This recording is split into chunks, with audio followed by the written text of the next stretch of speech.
να δούμε, κύριε Αλεξίου, την λαπαροσκοπική αντιμετώπιση της βουβονοκύλης? Η βουβονοκύλη εμφανίζεται πολύ πιο συχνά στους άνδρες παρά στις γυναίκες. Σας είπα και προηγουμένως ότι η βουβονοκύλη για άγνωστο λόγο εμφανίζεται τουλάχιστον 4 φορές περισσότερο δεξιά σε σχέση με το αριστερά. Δεν ξέρουμε ακριβώς το λόγο για τον οποίο γίνεται αυτό, αλλά είναι γεγονός ότι οι περισσότεροι άνδρες εμφανίζουν το πρόβλημα δεξιά.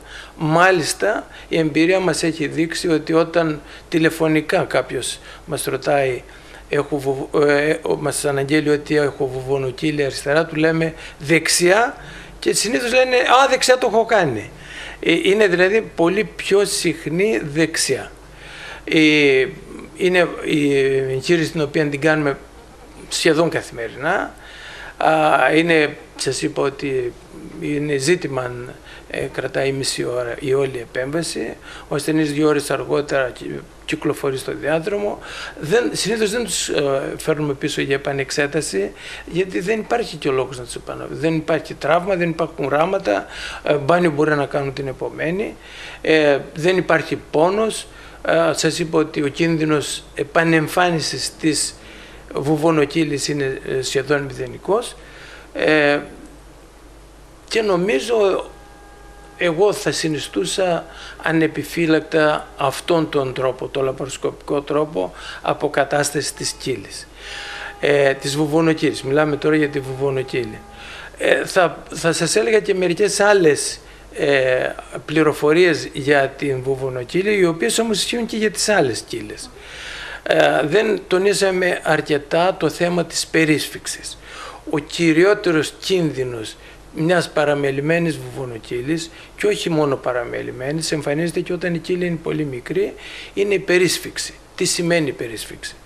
Περίσφυξη σημαίνει ότι το έντερο βγαίνει από την κοιλιά, μπαίνει μέσα στην κοιλή και για κάποιο λόγο που δεν είναι πάντοτε εμφανής, το έντερο δεν μπορεί να επιστρέψει στην κοιλιά. Αρχίζει και ισχυμεί και σε 2 ώρες μπορεί να νεκρωθεί. Επομένως η περίσφυξη εκδηλώνεται με πόνο που δεν τον είχε μέχρι στιγμής ο ασθενής.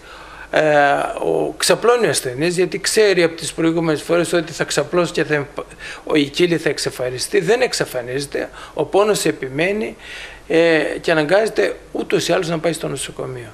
Εκεί γίνεται μια προσπάθεια από τους γιατρούς να επανέλθει με κατάλληλους χειρισμούς να διορθώσουν την περίσφυξη, και αν δεν διορθωθεί η περίσφυξη, ο ασθενής οδηγείται στο χειρουργείο επειγόντως, γιατί αλλιώς μπορεί να τρυπήσει το έντερο και να πάθει περιτονίτιδα.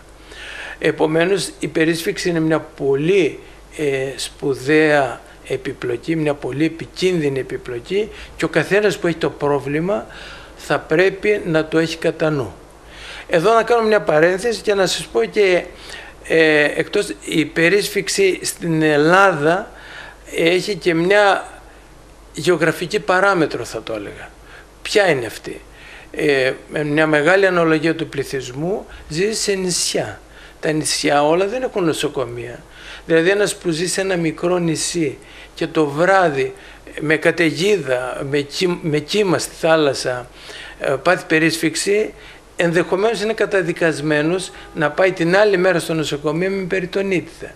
Επομένως μια συμβουλή θα ήταν για αυτούς που δεν έχουν άμεση πρόσβαση σε νοσοκομείο, οργανωμένο νοσοκομείο που μπορεί να αντιμετωπίσει χειρουργικά το πρόβλημα, λαπαροσκοπικά ή ανοιχτά, να διορθώσουν εν ευθεία το πρόβλημά τους όταν δεν θα έχουν κανένα πρόβλημα, και να επιλέξουν και τον τρόπο αντιμετώπισης, λαπαροσκοπικό ή ανοιχτό.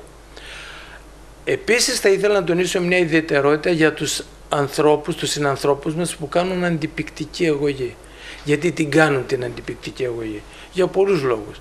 Οι περισσότεροι σχετίζονται με το κυκλοφορικό, με την καρδιά, έχουν βάλει stent, έχουν κάνει bypass, έχουν κάνει πολλά τέτοια πράγματα και βρίσκονται σε μια αντιπικτική αγωγή. Αυτή η αντιπικτική αγωγή θα πρέπει να διακοπεί τουλάχιστον 5 μέρες και να αντικατασταθεί με ένα άλλο είδος αντιπικτικής αγωγής. Φανταστείτε έναν ασθενή ο οποίος βρίσκεται σε αντιπικτική αγωγή, έχει μια κύλη, βουβονοκύλη, ομφαλοκύλη, μετεχειρητική κύλη, οποιαδήποτε, παθαίνει περίσφυξη και οδηγείται στο νοσοκομείο. Ο γιατρός είναι αναγκασμένος να χειρουργήσει ένα ασθενή με αντιπικτική αγωγή και είναι πολύ αιμορραγικός ο ασθενής, κινδυνεύει δηλαδή να πεθάνει από αιμορραγία.